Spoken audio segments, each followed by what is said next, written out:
Hello everyone, I am Tacit and welcome to the Gems of War Guild War, week 3, day 3. So today, oh wait, why do I have two chats? Oh yeah, duh, because one of them's from the streaming thing and the other one's the real one, there we go. Anyways, hello everyone, also let's send out a code, because we are a little late. I was just eating dinner, which I still am, I still have some of the salad here. Had a pretty big dinner. But, yeah, a time caught up on me. I'm not sure why. The days have been feeling so weird lately. Isn't it, like, technically longer right now or something? Like, this time of year? Because the days have definitely been feeling off the last, like, couple weeks. With how long they felt. But, we are here. Today's game plan. Redemption from yesterday. We have to go and... Oh, yeah, Guild luckily finished this, so we're good to go on raid event. Thank you, Guild. So we could grab this. But, we lost our first ever Guild War yesterday. So today's game plan is redemption from that one loss that we end up getting. Of course, the new system does allow you... Oh, nice! The guild hasn't lost yet, though. We might have. But the guild is still undefeated. Good job, guild. Nice. We're still undefeated in Guild Wars right now. Though it keeps putting us against relatively easy guilds. We haven't had to face, like, any of the behemoths of, like, top ranks. Like, I think the highest rank we ever had to fight was, like, around 30th. Like, somewhere around here. We have never had to fight anyone, like, super, super high. Like, no one in this area, no one in this area, no one in this area. Honestly, not even anyone in this area, I don't think. Like, our highest one was somewhere around here. So, we've been getting pretty lucky in that regard.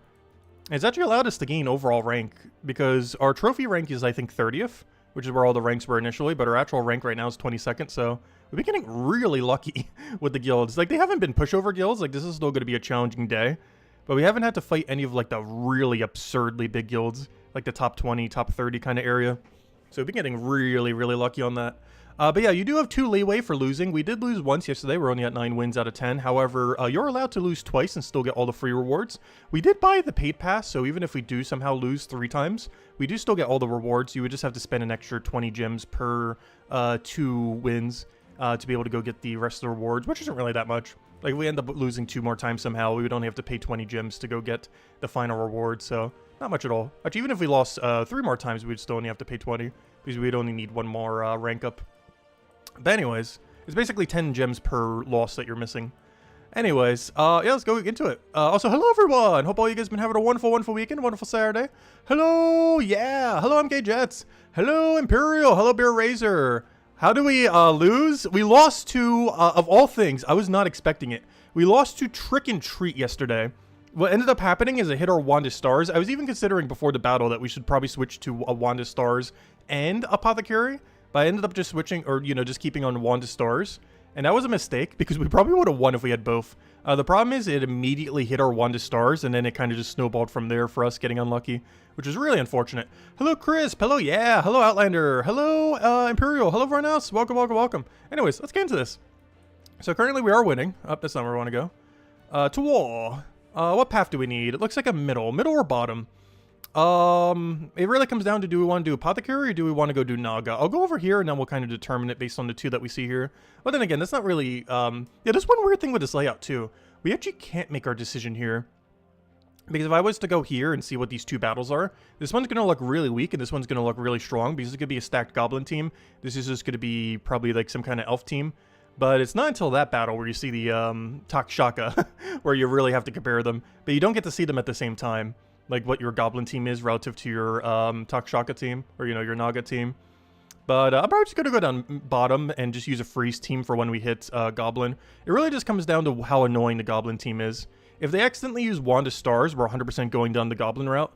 If it's a little bit more annoying, we might reconsider as we're there. Oh yeah, it's also the first day we get to try the new boost ratio on Highforge. It's not a lot of extra damage, but in a 4 times Dwarf team, which is going to be our team most of the time unless we switch out Hero class, we will be gaining an additional 3 damage per Dwarf for 12 damage total for 24 damage in its entirety. 12 damage per hit that it does, and 24 in total of how much it does as it hits 2 enemies, of course. But yeah, it's a little bit of a buff to him. You get him at Shiny level 2 from this. Unfortunately, on the free side, you will only be able to get his 1 lower mana cost. This you won't be able to get until later down the line, but we did go for the paid side this time around just to try it out. But this is the first time we get to try it today. Not on this battle, but the other 4 battles. The main reason I went for it is it's by far the most useful one that we've seen so far. You actually use it in pretty much every Dwarf team. Even outside this event, you'd still be using it in every Dwarf team. So it's a pretty commonly used troop. Like, it's not one you bring out that often, but, you know, if you're building a 4x Dwarf team, you're, like, 90% of the time putting High Forge on it. Not required, but it's definitely a troop that is very commonly placed on it. Whereas the other two, Shegra team, you're not really putting on Dragon teams or Skull teams that often. And something like, what's her name? Anthetha? Well, no, what's her name? Wait, Artima? Artima, that's the word I'm looking for. Like, Artima, she is a Centaur that's not bad, but you're very rarely actually putting her on a 4x Centaur team. Whereas this is the first one that they've had through something like this, where like 90% plus of the time you're using it on a 4x Dwarf team. Whereas the other two were way more situational if you would use it in the given circumstance. Also, can we not miss with Wand of Stars? It's going to make us lose again. Because that was one other big issue with the battle that we lost. It wasn't just from the billion shenanigans that happened with the trick and treat, but we also missed the Wand of Stars, I'm pretty sure. Missing Wand of Stars is so bad. It's the only really big downside of it that you can't really help too much. You just sometimes miss with it, and gosh, do you get punished hard if you like full miss with Wand of Stars. It's very rare, but when it happens, it is awful. It is so awful.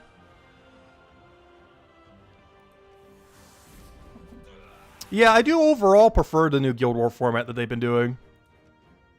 It's definitely better than before. Yeah, we got a Beatrix build. He did use it correctly, so I won't be able to go and necessarily stun them all. He's going to get the cleanse. Oh no, do we really care about that? What's this? Pan's Veil Troop. Why is he using that in first slot? Okay. So this is basically just Beatrix rush spam. The only big issue here that I can see is he's guaranteed going to get it down. So I think this is a Tidecaller switch.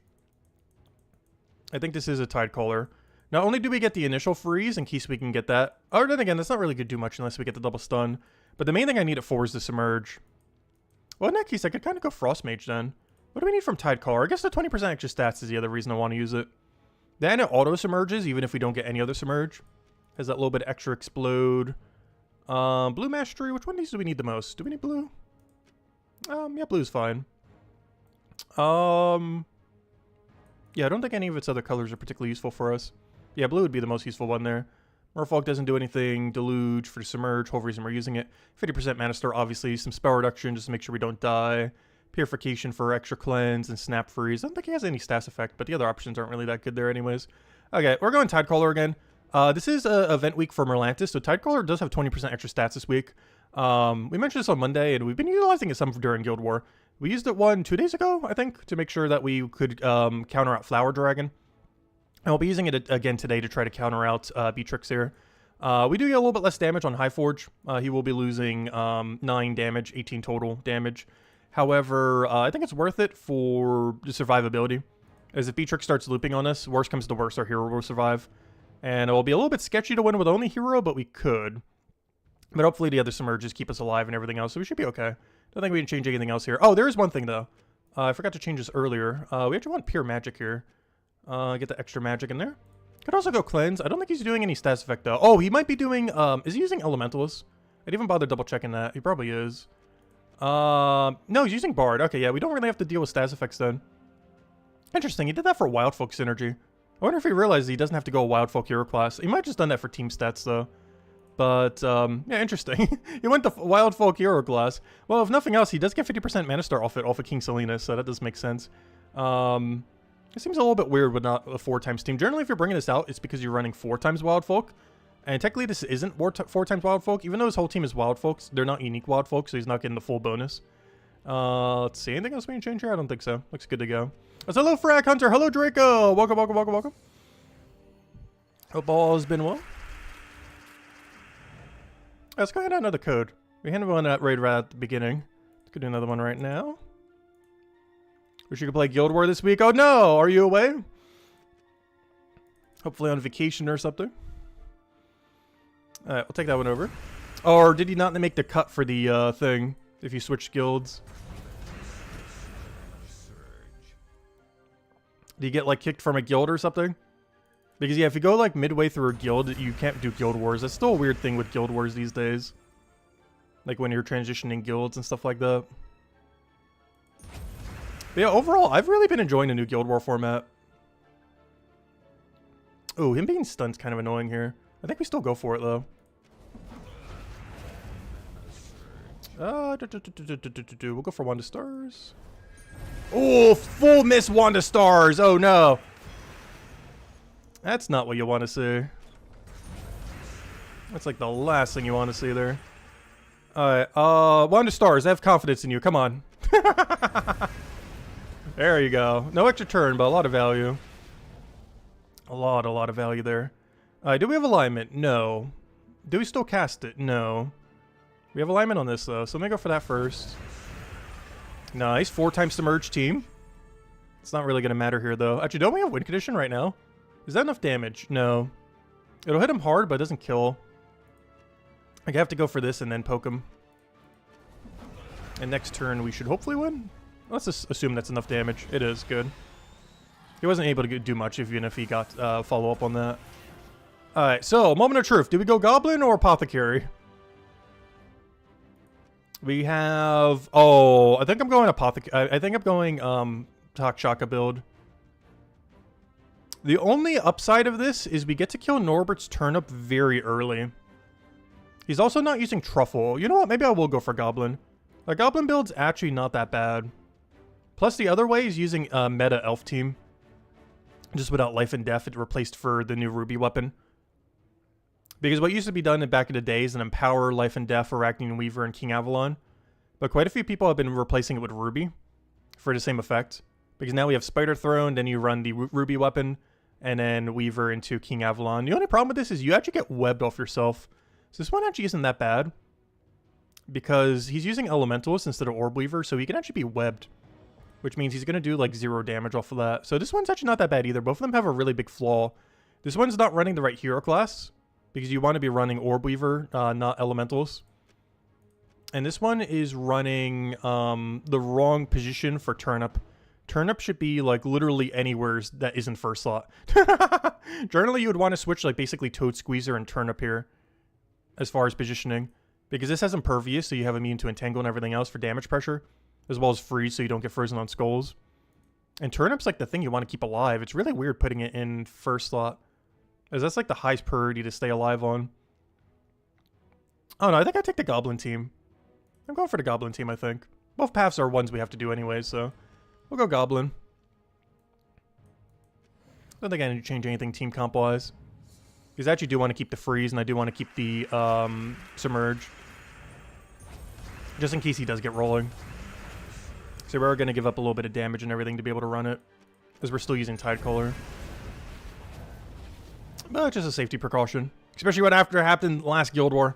We're going to play it as safe as possible. I think we won. Just a possibility. Just maybe. Just ever so maybe I think we've won. Alright, let's get a Wand of Stars down there. And that should be match. I don't even need to do any follow. What was that battle? That was so free. That's the biggest issue with Goblins. No 50% mana start and no Empower. Once they get going, they're scary, but if they don't get going, they don't really do much, like, at all. This Frosty team's honestly a little scary, too. I forgot about this. People are setting double and triple Frosty here, which is a bit of a liability because every team we run is, like, pure red. Alright, so let's go off a Tidecaller. Obviously, we don't need that anymore. We only need that if we need Submerge, and nothing on his team is bypassed by Submerge. Or, you know, it all bypasses Submerge. So, this is basically just rush down, kill his hero. Ketris is in a really weird position. In a team comp like... Oh, I know why he's doing that. Never mind. He's doing it to protect from Highforge. I was going to say, in a team comp like this, you would normally want to put Ketris the Bull in last slot. However, the reason he didn't put it in last slot is because Highforge hits the last 2 slots. Okay, I see why he did that then. Still a little bit weird why you would use Ketris then. Honestly, I feel like you would get more value just running a 3rd Ferocity. Though I guess the problem with that is you'd have a team of only 1 mana color. So I guess he needed some diversity. But honestly, he has like no mana accumulation. If we can kill his hero weapon, we basically auto-win. The problem, though, is if we don't kill that hero weapon quickly, we are in trouble. As he gets a lot of value on us very quickly. Yeah, it's a little bit of a scary battle. Honestly, this might be scarier than Takshaka. As long as we kill hero weapon in a timely manner, we should be okay, though. Hero weapon's basically his entire team. How badly I want a Wand of Stars here. The problem is if we miss Wand of Stars, we auto-lose. So I'm going to play it safe and just take red here. And I think we won. What on earth do we have here? We could take that. We could then take that. We could then take that. We're fine. We're fine. We won. It's over. I guess I'll wand to stars and see if I can keep it on my turn. Come on. Nice, nice. Come on, we have to have yellow alignment somewhere. No! If we did right now, that'd be so nice. Oh, we do! We got it! What is this battle? And he has enough damage to kill right now, too. Wow, what a clean battle. Like, that's like the best case scenario. That's also what would happen if you try using that one brown-red guy as well. The other one that creates Doomskull. He has blue to Doomskull convert. And if you do that with him, you can basically just get like an infinite chain like that. I haven't been using him. King Bloodhammer instead of Highforge is an interesting angle. The biggest issue with this is you give up 50% mana start, but you can still run 20%. But he gets to summon a Doomstorm when an enemy dies, but also the main thing, he gets to blue to Doomskull convert to go to your yellow Doomskull convert. The only big issue with this is, well, for one, no backup summon and no 50% mana start. But the other big issue is if you have no alignment on either, can be a little bit sketchy. Like if you're missing both alignment on this and on him. Whereas Highforge can cast even without any alignment. Whereas with both of these two, it's kind of sketchy. But that would be like the really big power move. It's really risky, but it would win like instantly once you get it up. But I've been doing like the half measure. Oh, wait. What is this restriction? Oh. I didn't even think about that. Oh yeah, no, never mind. Duh, this is green. I was like, wait, I thought this was the second to last battle. I was like, wait, there's a second to last battle where you could run Flower Dragon? No, this is a final battle. Never mind. I was confused for a second. I was like, how is there a Flower Dragon here? I thought this was the second to last. Never mind. Oh, yeah, I know why there's a Flower Dragon here. Obviously, you have access to any color, so obviously you're running Flower Dragon. That threw me off for a moment there. Whoops. Okay, so obviously we got to go Submerge. That's without saying. Essence of Evil kind of complicates this, though. Essence of Evil makes this weird. I still think we go Tidecaller, though. I'm just not sure what we do about Essence of Evil. I think we just have to hope we get Ghost King up early and kill it that way. Because I don't want to run a Stealthy Hero class, especially when he's running Elementalist. It's just not going to be worth it. But we got to get Wand of Stars up immediately and then Ghost up immediately. So much so I almost want to put it in front of the Highforge. I don't know, we can still stun off his Cleanse pretty early, though. Being able to get that Cleanse off is still pretty useful. Because he doesn't have any other way to cleanse other than Beatrix. Because unlike the other team that used double Beatrix in second and third, this one's only using one Beatrix in third. I honestly feel like this format would have been better if Beatrix was in second and the Flower Dragon was in third. Because the Chrysanthemix getting stunned doesn't make that big of a difference. Like, you get past the spell reduction, but that's barely anything. Whereas you would have been able to keep the Cleanse for longer. So we probably sort of switched these two. And went Essence of Evil, Beatrix, Flower Dragon in third, and then Leprechaun if we were going to run a team like this. As this team makes it a lot easier to win because we could just stun away the Beatrix pretty easily. But yeah, see how it goes. I don't think we can change anything beyond that. But yeah, we've been getting pretty lucky today. Ooh, Frozen on yellow. Actually, Frozen on everything. I do think I take the yellow here, though. As much as I want to deny everything. Oh no, what do we get from denying everything, value-wise? You get that, then that. The problem is we're blocking ourselves on a lot of mana. But all that's doing is giving us Wand. It's not giving us any other mana. I'm going for it. Oh! I forgot! I could have taken the yellow! I completely forgot about the other thing that this has, because I was thinking Rune Priest for a second. But this thing has extra turn Cleanse. And the Cleanse triggers before the check. So I actually could have taken that yellow safely. Whoops, I forgot about that. But yeah, the way that this Cleanse works is it activates before the check on if you're frozen or not. So if you are frozen, it gets rid of it before it checks to see if you're frozen. So yeah, we could have actually taken that yellow there. Whoops. I forgot about that. Alright, well, let's do Wand of Stars here and hope it doesn't miss. Oh, that's bad. About that. About that not missing thing.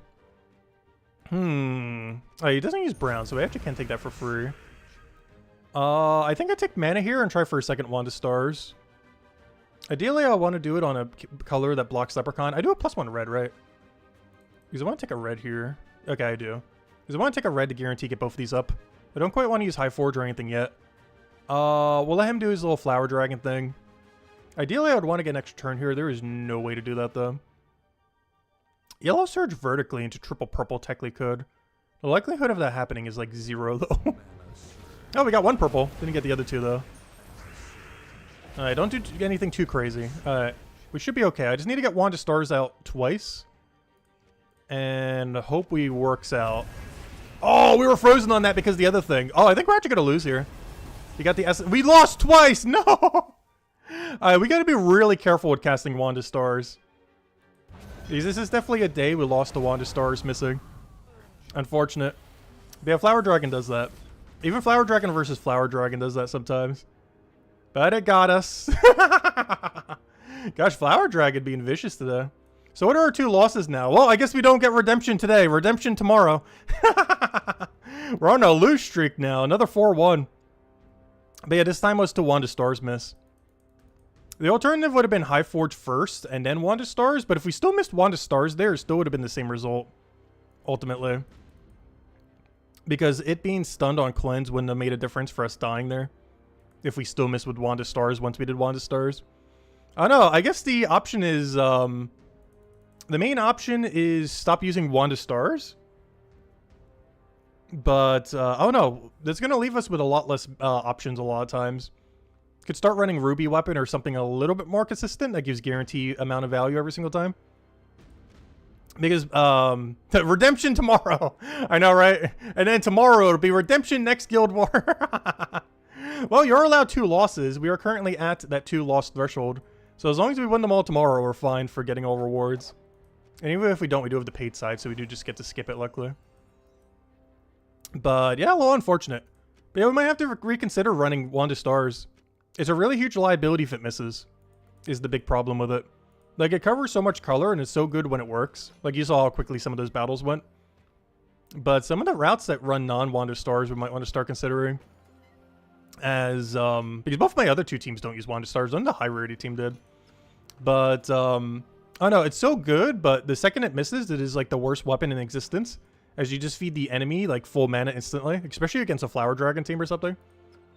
So it might be time to start considering, like, Ruby Weapon or stuff. The problem with that this week is nearly every single thing in this kingdom is red and brown. So the fact that this weapon is red, brown, blue is kind of unfortunate. As it's basically every color that already exists within the kingdom. Like, very heavily. So it's kind of hard to fit in a team. Because this is already brown, red. A lot of the other ones already use red in some way or shape or form. It's just really hard to kind of fit in a team like this. Otherwise, you just have too many repeat colors.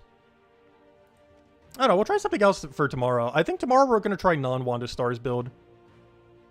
It is the second day in a row it backfired on this. It was not the reason we lost yesterday, but today 100% was. Like, we 100% lost to Wand of Stars miss today. But yeah, not much you can do when it misses. Like, you kind of just auto-lose because you're so far behind on mana. A little unfortunate. Okay, let's go take all these things then. Let's get over to the dailies. Start running Trick and Treat. Honestly, Trick and Treat would be a funny angle. The main thing I hate about Trick and Treat is mana accumulating for it. I kind of like running a mana accumulation weapon. Oh, so there you go. There's a redeem code. Like, I would much sooner consider Ruby Weapon or something similar before Trick or Treat. Unless there's a really good mana accumulation option on a given week. I just don't feel like dwarves do enough mana accumulation on their own. So I would want to go a mana accumulation weapon. Yeah, the team is good. It's just Wand... The problem is Wand is the same reason why Elspeth isn't used anymore. It is very, very, very, very bad when it full misses. Any gem spawn like that is like that. Anything that's a gem spawn that just puts a bunch of gems on the board is really bad in the worst case scenario. Because the worst case scenario is it completely misses and just gives the enemy full mana on every color that you created. In the case of Wand of Stars, it's like 4 colors. It's the same reason why Elspeth stopped getting used the second Leprechaun came out, as it was a guarantee amount of mana accumulation and you knew where every explode was going to be. And Wand of Stars has a similar issue. The reason why Wand of Stars doesn't feel it as badly is it uses every color. So it's really good in that regard, because even if it was to fail, it just covers so much that it's generally worth running, even though it can have a high fail rate. Or maybe not a high fail rate, but just really devastating when it does fail. So the plan might be we just have to switch to a safer weapon and just drop Wanda Stars going forward. I'll still probably do one build every single week with it, like we did this week. I showed one of the 3 teams that had Wanda Stars. But I think we're going to start shifting to the non-Wanda Stars build just to play it a little bit safer. I may even bring out the Apothecary build for tomorrow too, just to play it like mega safe. Run like Ruby weapon with Apothecary. Because that's probably like the max safest thing you could do. That way you have 2 ways to cleanse. Oh, actually technically 1, because I forgot we'd be dropping the other way to cleanse. But we'd still have a way to cleanse. Because if you're dropping Wanda Stars, you do need Apothecary in a team just to make sure you can deal with elementals and stuff. So we'll probably build some kind of team around that. Actually, I'll probably use the low rarity team, honestly. Even though it's pretty slow at killing, it's really safe. The only problem is it's a single damage source team. So it does have the issue if your 1 damage source dies, you're kind of out of luck. But at least we get to test the shiny Highforge, if nothing else. Because the only damage source on our team will be Highforge. Well, I guess our weapon too. Our weapon will offset the rest. Because I'm probably going a damage weapon rather than a support weapon. So actually he wouldn't be our only damage source. We'd have 2. Because we'll probably use Ruby plus the Highforge. Or maybe we'll use something entirely different. We'll see. We'll figure it out tomorrow. But I'm probably going to run a team like this tomorrow. Just with a different weapon. Not that one. A team like this tomorrow, just with a different weapon. Where we run Gimlet, a good weapon that does damage, Apothecary, and Highforge. Might even put the Apothecary in front of it if we're running like Ruby weapon or something. It depends on what weapon we're running there. On where we put Apothecary. Because Black Manacle has Devour, so you'd want to put it a little bit more forward. But if we're running Ruby, you'd want to put it in this order and run Ruby there. As well as many other like end game damage sources because you want to keep it alive longer. But in the case of Ruby, you actually want to utilize your Devourer value. So you'd put it a little bit further up. Gimlet would always be first slot though. Yeah, we'll run a team like this tomorrow just with a stronger weapon. I just did this for the low rarity team because it's a really accessible weapon. But obviously we have every weapon in the game, so we have a lot to choose from for that. But it's like the safest team you can run pretty much for the event. So we'll try it tomorrow. It doesn't even use any mythics either. Highest rarity thing is Highforge. And whatever we run for weapon. So hello, Logic Slayer! Welcome, welcome. Alright, oh yeah, let me go back to 20%. Now that we're doing that. What else do we need? Dailies, check. Other than PvP, but we'll be doing that soon. Campaign, check. Raid boss, thank you, guild, check. Let's see, how is our contribution? Hey, we're not dead last. And we got a full guild for once. Guild Wars. Unfortunately, another 1 loss, but hopefully the guild will carry us. Our guild still hasn't lost a Guild War day yet, even though we personally have a couple days. Already checked the... Oh yeah, the raid event. Let me go do that. I almost forgot about this. Yeah, don't forget to be doing this every single day, including next week. It's not just this week, but every day next week too. Or at least up to the point where you get all the rewards you want. But of course, we already had the summer armor. We got the sandcastle already. We're currently working on all the pet copies, which you have to do 6 times for 700 total points. And I also do want to get the power orb in case they ever add more power orb mythics into the game. As it might seem like you're really ahead, but it only takes like 2 or 3 good power orb mythics that you need like 2 to 3 copies of each. And within 2 mythics, if they both require you to get 2, that's already 32 power orbs. And that can happen within like a year time span if they ever start bringing them back again. So even if you're really ahead on power orbs, you can be behind very quickly. So I still like getting it just because it's only a few hundred gems for one. Which is the cheapest they ever are by quite a margin. So I personally always go for them. Just in case we ever need more power orbs in the future. That way we already have them all in reserve without needing to craft any. The worst comes to worst, we could always just craft more.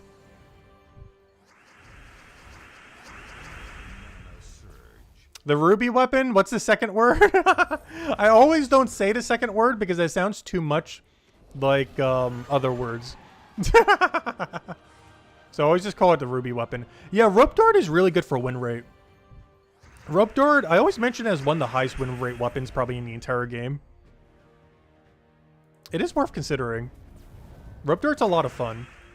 Rope dart does a lot of things really well. For one, it has auto extra turn. It allows you to focus fire whatever enemy you want. And to some degree, we can even inverse focus fire. In the sense that since our Highforge hits the last 2 slots, we could focus like one of the support units to first. So that our Highforge stuns whatever their more useful unit is in the back. because we could basically shift whatever their second slot is in the third slot so we can get stunned. So in the case of that double Beatrix team, I could have taken their last slot with a rope dart and then double high forge their double Beatrix, for example. Like on that one team where there was that was Wild Folk. I could have rope darted the King Silenus, then high forged the double Beatrix. There's a lot of interesting strategies you could do with it. Yeah, maybe we'll try to rope dart build. The only problem with rope dart is it doesn't use brown. Mana accumulation for dwarves is really brown and red heavy. Particularly brown, but it does have a little bit of red as well for mana accumulation.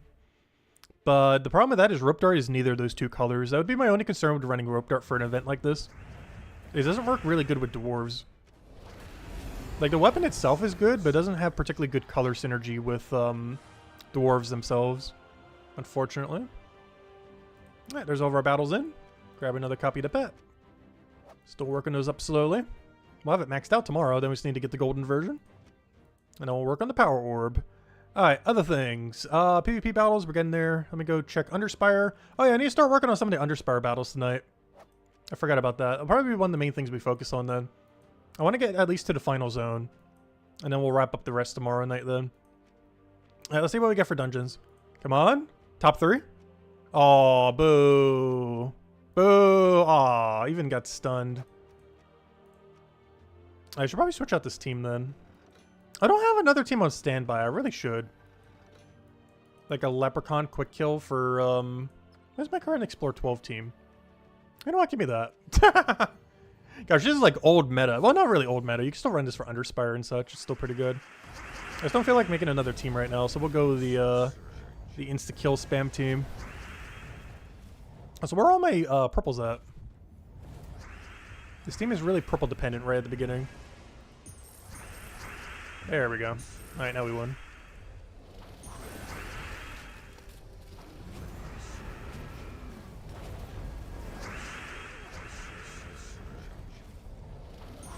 I was not sure why I'm trying to scroll spam the guy that has 50% reduction. There we go. I already have that pet max. If the enemies only build around Flower Dragon, you need to try to Null Spear weapon. Just Gimlet first. Null Spear, that's a funny one. I would personally prefer doing like Essence of Evil or something. But yeah, Null Spear is an option. It is a funny weapon though. I don't think I've ever actually used Null Spear. For any of you that don't know what it does, it reduces an enemy's magic to 0. The problem with that is I believe it has no follow-up compared to Essence of Evil or Trick or Treat. Like, I would sooner use Essence of Evil or Trick or Treat, as they both have follow-up on them, unlike Null Spear. Also, they're still allowed to cast with Null Spear, so they still get all the mana accumulation. Because I don't believe Null Spear comes with Silence. I believe it's just 0 magic. So normally Essence of Evil or Trick or Treat would do more value. Essence of Evil because it does a billion negative status effects and has Explode. And Trick and Treat because it has every negative status effect and every positive status effect for yourself. But if I want to have a weapon like that, I would personally prefer Essence of Evil. The big issue with that on a week like this is mana accumulation for it is kind of weird. As any weapon that isn't brown or red is kind of hard to do it for. And I believe Null Spear is brown-purple, so technically it is brown. Which I guess is his biggest benefit this week. As I believe it's like a 16 or 18 mana cost brown-purple weapon. I don't think I've ever actually used Null Spear, to be honest, though. I know it exists, and it has for a while. It's like a classic weapon. It's been out for a very long time.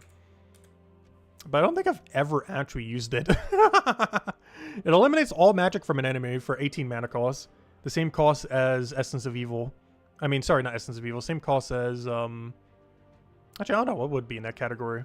Like, it's actually even more mana cost than Essence of Evil, but it's effectively less because it uses 2 colors. All of its side follow-ups aren't really that good, though. It doesn't really get anything good for follow-up there.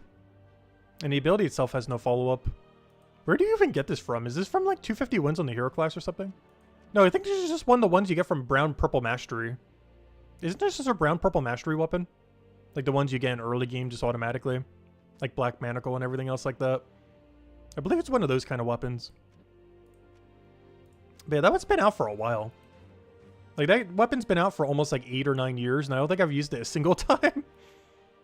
Because back then, magic wasn't high enough to justify doing it.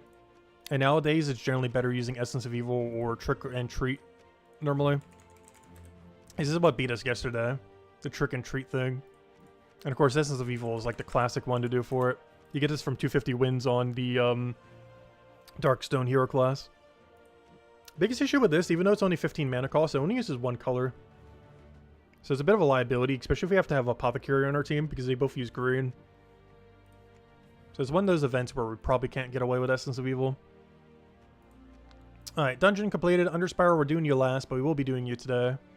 So PvP, let's go do PvP then.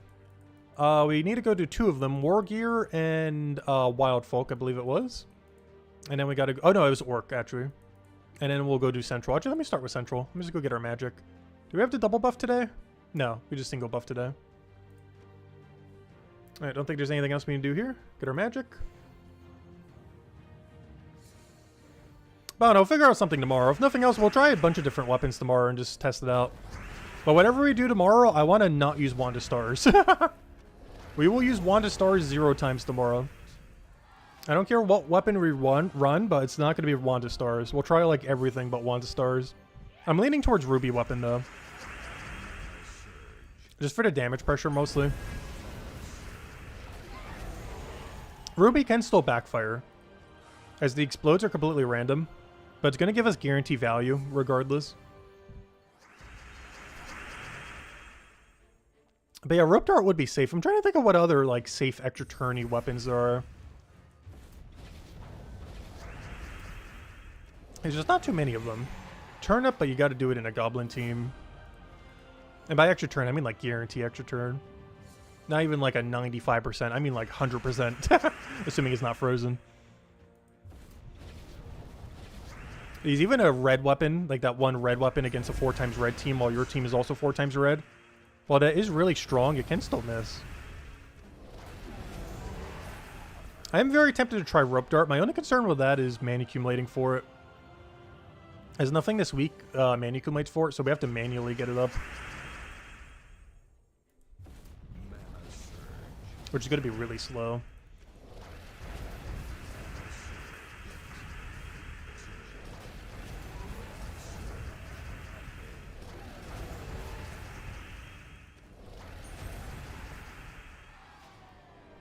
Yeah, Essence of Evil also has the giant toad thing. So generally when you use Essence of Evil, you try to use it on not first slot. Even though first slot would get entangled if you did it on it. The main reason being is 10% of the time it converts them into a toad. Which if that does happen, it actually undoes every single thing you did for your convert.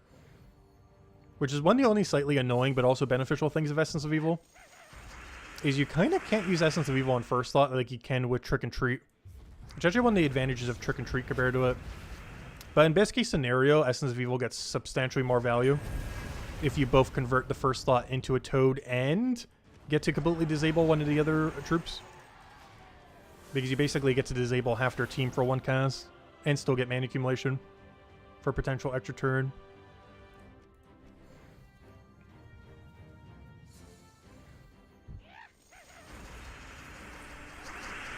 Oh, that just ruined my extra turn with the Doom Skull. No! It created 2 Doom Skulls and it placed it in one of the few locations where it would have denied my cast. There's only 4 spots it could have made it, and the 2 gems, one of them spawned in a location that stopped our extra turn.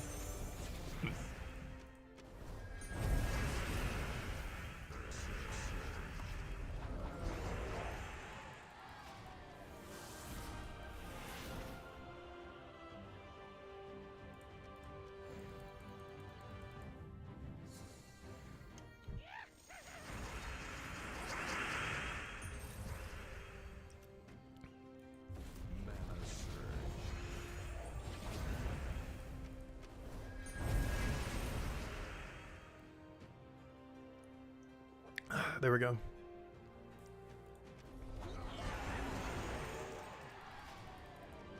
But it was so nice today. We actually ended up grilling some burgers. It's been really nice weather-wise. Almost too nice. Like, the weather's almost been slightly too hot lately. Good grilling weather, though. Also good going out for ice cream weather. I don't have any good ice cream places near me, though. Normally, if I want to get an ice cream nearby, I just go to Wendy's and just get a Frosty or something. There's just not any particularly good ice cream places around here. Like, all of them are just chain places. There's not like a family-owned ice cream place or anything else nearby. It's like your best two options are like Dairy Queen or go to a Wendy's. Oh, come on, it did it again.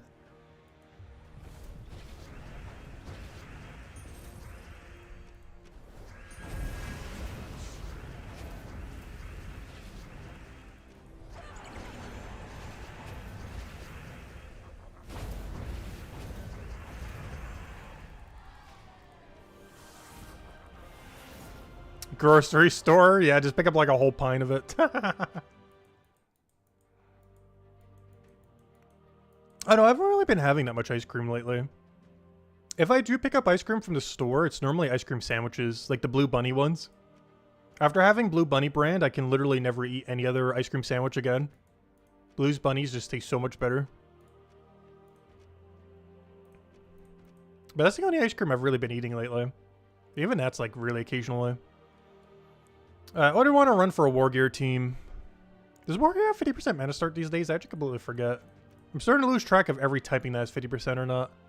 I feel like they don't. Because the hero class doesn't. Did the second hero class get it? Because there was a... What was Volpicia's class? Did they get 50% off of that? Spirit Walker. No. They got Mana Drain. Yeah, there's no 50% for this category. So we're just going to run around the Immortal Aquaria then. Bunch of true damage to an enemy and a half that to all enemies below. Yeah, we'll just roll that then. Roll that with some enchant. And just run like a pure true damage team then. What do we have for Empower? I know we have like that blue convert gem thing. We have blue, green, and blue. But Mana Drain. Let's see. Well, we have two different blues, right? Convert all green to blue and convert all green to... What? We have two of the same. Except the one is Spirit Gem and the other one isn't. That's funny. This thing doesn't even have immune to Mana Drain either. Oh, fine. I'll just go green then, I guess. And just run hero with... Oh no, Essence? I'll just give me a wand. I bet it would help if I'm on weapon, though. Let's run something like this. Run it like that, I think. Alright, banner, double green. Other banner class, archer. Oh no, do we want Archer Storm? Yeah, we'll go Archer Storm. I don't think anything on our team creates Green Storm at all. I should be fine. Alright, let's just run with that. Basically just an Immortal team. If in doubt, just build around the Immortal. Hey, purple to green. Great start. Kill everything. And then kill everything again.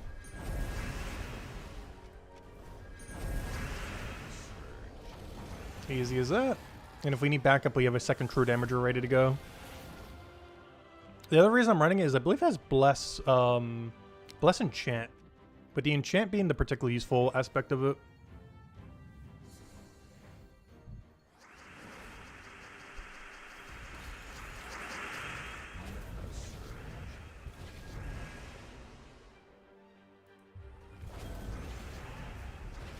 I just realized we had purple to green this whole time. What am I doing? I could have done that like 2 turns ago.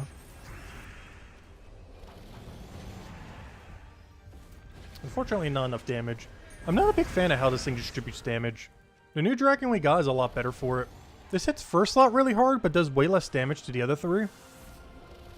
Which makes it really inconsistent because it basically gets 1 kill at a time.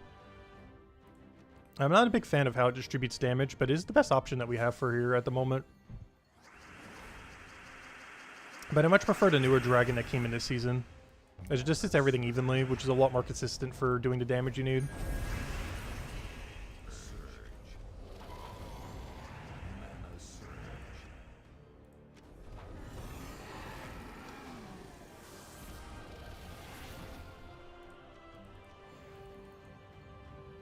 After this, I think we just have to do Central for both the 2 things, and yeah, then we just go camp, what's it called?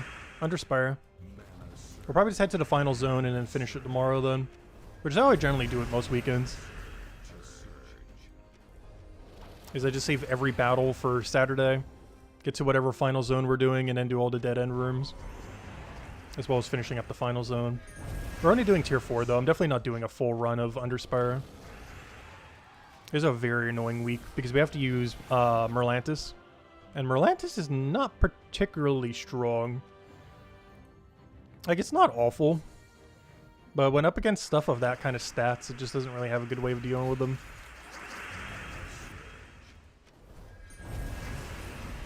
Like, it's a decent team for when you're fighting something near your range. Like in a PvP-like scenario. But when you're fighting things way stronger than you, it's a pretty bad typing for that.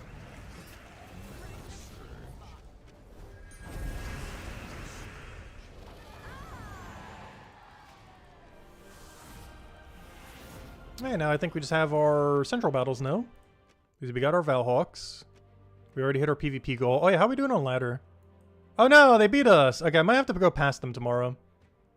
But for now, we'll just stay where we are. But yeah, tomorrow we might need to go past them. If they're in striking distance, we're definitely going to sometime tomorrow night. Alright, let's go do our 6 battles we gotta do here. Just be standard Takshaka build. Watch, we're gonna lose a battle here because a Wand of Stars miss again. It's gonna curse us 2 times in one day. We're gonna get a double loss to Wand of Stars today. We gotta see a Flower Dragon though for it to happen. Because that's what got us in Guild War. It's gonna be what gets us here probably. That or a double Beatrix build could as well. It's like the only 2. Because generally people don't run 4 times Goblin in Central. Just because it's a little bit slow to get going.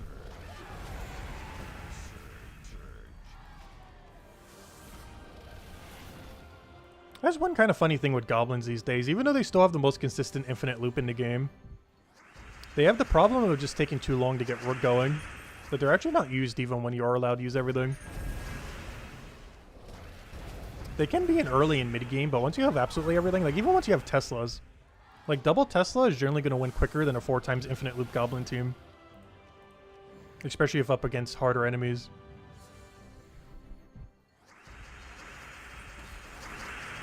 It's just kind of funny that infinite damage is even that good.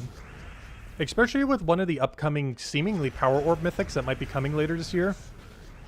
It is going to have infinite loop insta-kill. Which sounds like the most broken thing to ever exist. But it will actually win slower than this team. In many instances. Which is kind of crazy. That we're at the point that infinite loop insta-kill is considered not the quickest team. I wouldn't say slow. Slow is definitely not the way to describe it. But it is not the quickest way to win, oddly enough. Oh, I should have done Takshaka there. Well, now I can. Wow, how tanky is this thing? Feels like it has like 90% reduction.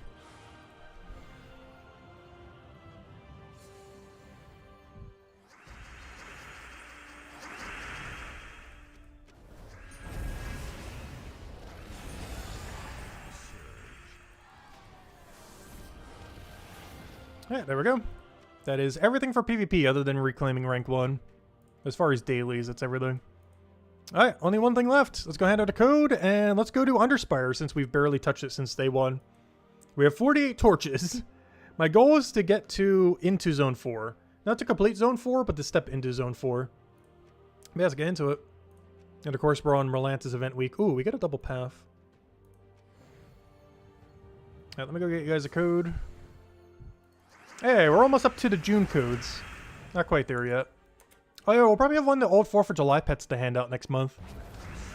Actually, what day would we do that on? I'd probably do that on, I'm not sure what day we do it on, because I'm probably not going to have the code to do it the Monday beforehand. Because that's still in June. Normally it takes her about a week a lot of times to get the codes out. So, yeah, I'm not sure what day we'll do that on then. She's probably going to give a old 4th of July pet of some kind, like the 2018 Eagle or something else. And, yeah, the holiday would have already passed by the time I probably have access to the code. I don't know, we'll figure out some time to hand it out next month.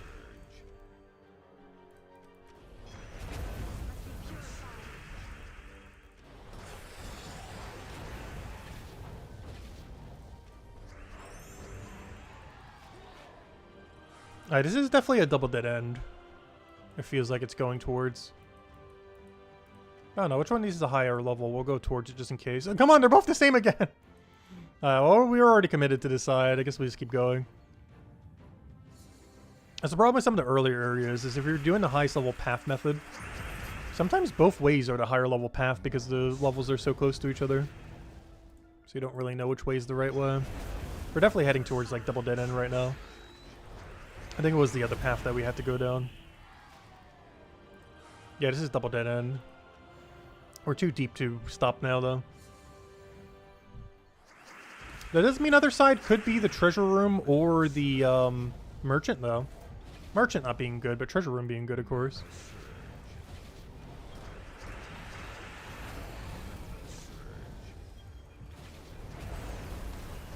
But yeah, this team's not ideal. It does get the job done though.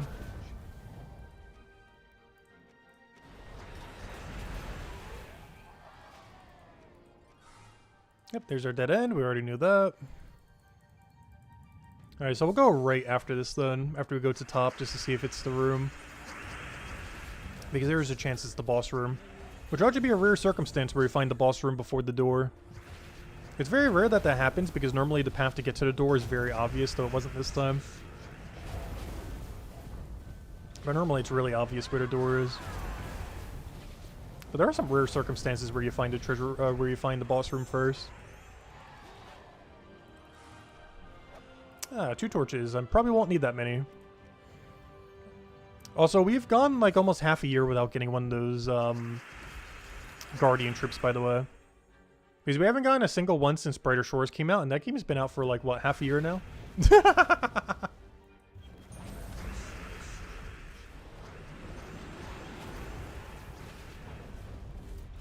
I think the last one we got was like last summer, so I think at this point it's been like a year. Which is actually kind of crazy that we've gone that long. Of course, I've been doing only floor 4 a lot of those times instead of like a full floor 6. But we really should have seen another one by now. Because I'm still missing 2, so the likelihood that we get one of the 2 is, you know, 1 in 3 whenever we get a drop. And we haven't seen one since like summer of last year.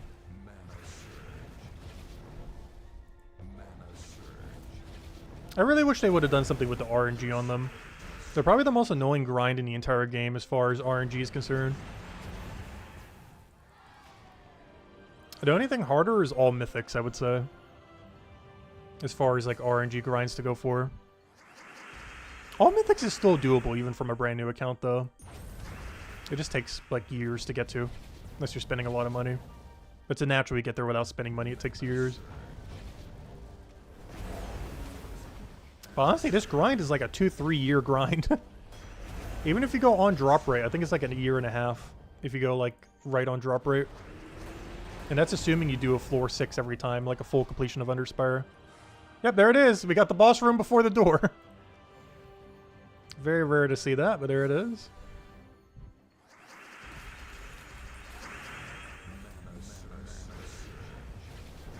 Yeah, that means the door should be to the right then.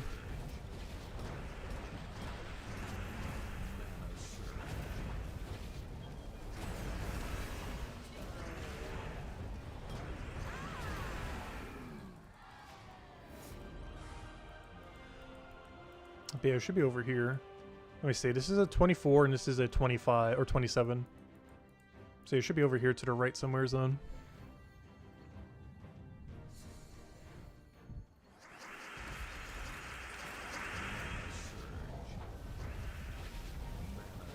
Also, they mentioned in the past that they were considering lowering the daily sum for overall for Gems of War. I wonder what else they're going to do for that. The most recent thing they've done is they made Valhawks guaranteed on the first 3 battles you do for PvP. Which is honestly probably one of the best changes they've ever made to any daily system so far. I'm curious what else they have planned, because they said they were considering some other things too. None of which have been implemented yet. Next patch probably isn't until August though. It's either really late July or August, most likely August. So we still got a ways off until then. They haven't even done beta testing for it yet, of which they're almost guaranteed going to be doing beta testing for next patch.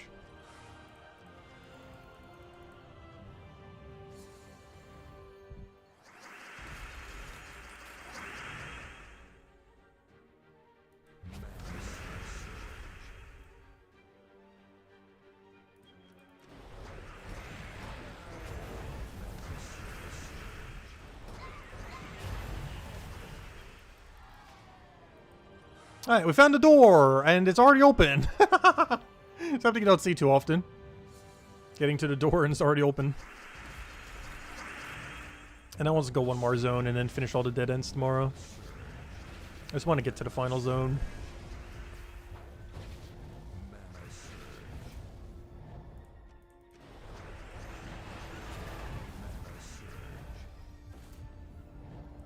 Oh wow, we've already been going for like an hour? I didn't even realize that. Gosh, Guild Wars takes up so much time. That's actually kind of crazy. I think we just spent like, what would that even be? We spent like an hour on Guild War.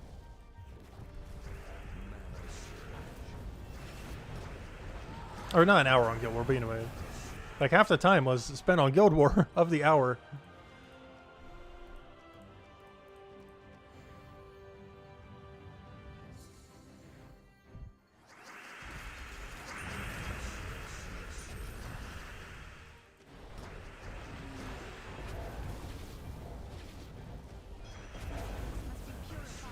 Yeah, I refuse to lose tomorrow after our last 2 days. We are gonna safe up like crazy. We will do every safe strategy possible. And we'll bring out a bunch of fun hero weapons. I want to try to use at least 2 or 3 different ones. Ruby weapon for sure. Rope dart I might try squeezing in, though this is a really bad week to try to run rope dart. Could try trick and treat since Tech we beat us at one point this week. The problem is it doesn't use brown for this current event week. It does use red though, so we could feed it with Excavator. But Excavator has the same issue that something like Wand of Stars would have. And that's really likely to land an extra turn, but if it misses, we kind of just auto-lose. Which would kind of defeat the point in the first place of what we're trying to do, which is to make the team really consistent. Excavator, while having a really high extra turn rate in some situations, is can still miss. Even if the board's set up perfectly for it.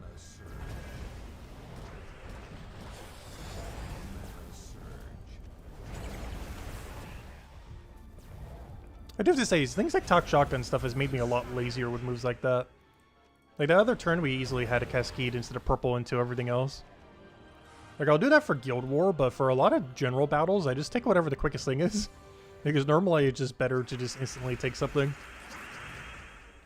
Given that you get so much free mana every single turn when you're using, you know, any mass mana accumulation team these days. Like, your main goal is basically just to pass your turn immediately. Whereas in Guild Wars and other game modes like this, you actually have to kind of play out the battle a bit. Because your mana accumulation options are quite a bit worse than auto free mana every turn.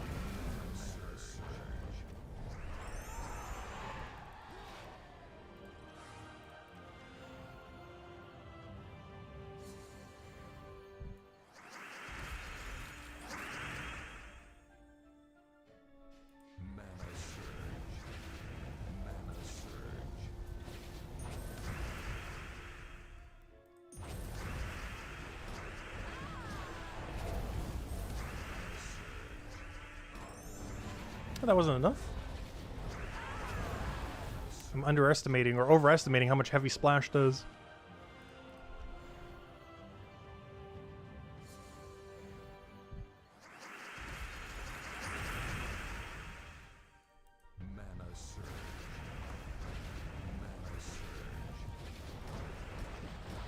All we gotta do now is find a key door. And I'll finish up the rest tomorrow. Which shouldn't take that long. Even with a slower team under Spire, it doesn't take too long. It does if you try doing it all in like one session. As long as you spread it out a little bit, it's not that bad. I just don't generally do it as a daily anymore since you can delay it. It's one of the few dailies you can delay, so I definitely utilize it. Because there's no penalty to delaying it like many other game modes. Like Guild War or something. Actually, Guild War you can't even delay at all anymore. Before you were able to delay it, but your guild would still be penalized some for you doing so. Yeah, you can't delay it at all. You just lose all the points if you do.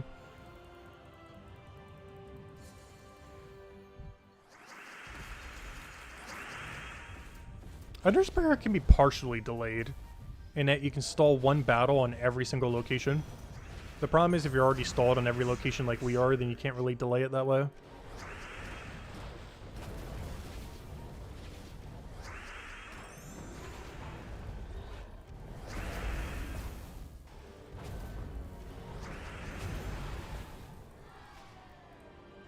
Alright, come on, show me the door. The way this way is going, I don't feel like this is the door path, but we're already committed to it. I just would have curved up, I would have been more confident with it. But the fact it's curving down makes it a lot less likely.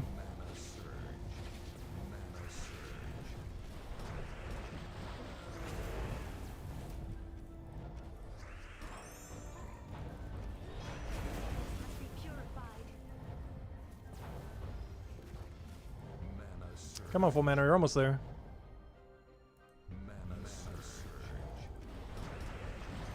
Ooh, a little unlucky with the hits there. Yep, dead end room. As we're running a little low on torches, we should be fine though. We only need like 20 something for the final floor. Plus we get another 12 tomorrow. So the total that we have right now is not our actual final total. Tomorrow we will have our final total. That's one of the other reasons why I like doing it on Saturday, because sometimes you get really unlucky and need to buy more torches on Saturday itself. If you're just going for a floor 4 completion, that is. Though even if you're doing a floor 6 completion, if you're doing the 150 every day, Saturday's a good day to check to see if you need more or not. Because you don't really know until you start going through the rooms if you need slightly more or not.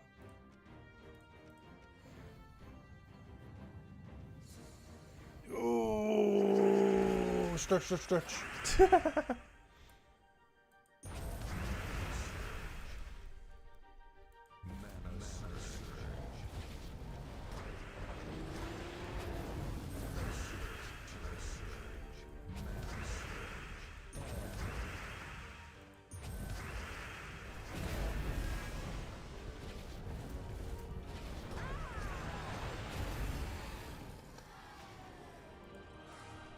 Ooh, a double path. That's not a good sign. But it's a double path early, so it's still fine. If we see a double after this double, it's double dead end. But the non-double of this side should, or could be something good. Not should. It might be, it might not be.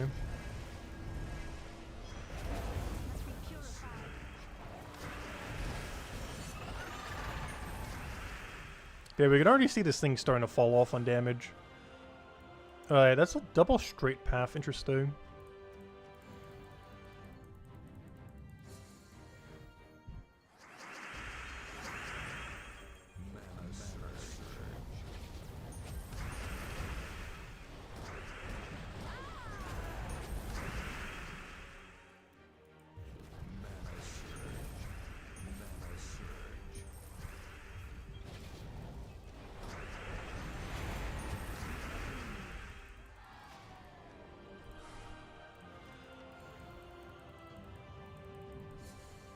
Alright, let me go ahead and another code before we get to this final door as well. We'll probably be calling it once we get it. Where do you guys go? Enjoy. If you guys still have any other question or anything you want me to go over, do let me know. And then tomorrow we'll go over all the weekly spoilers, which it's actually a pretty tame week overall. But there are a few things happening next week. It's a pretty standard week other than summer event daily every day. But then the week after that week is the busy week again. As the week after that week is new campaign, Vault Event weekend, and new Mythic.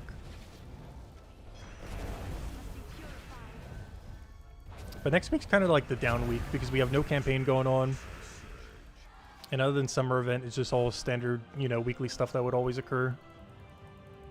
Oh yeah, we also get a pet that following week too. It's like 4 different things happening that week. The week after next week.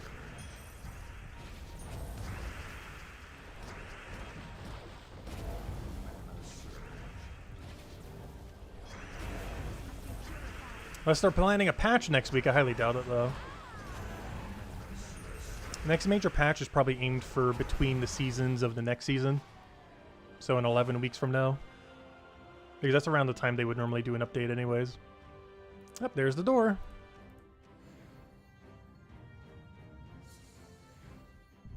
But 11 weeks from now is likely the next patch.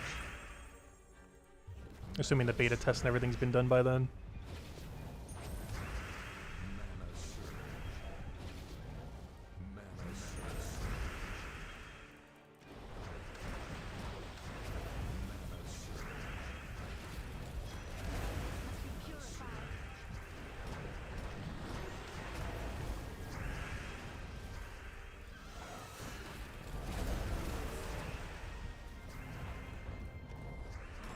Ooh, slightly short on damage. Very unfortunate.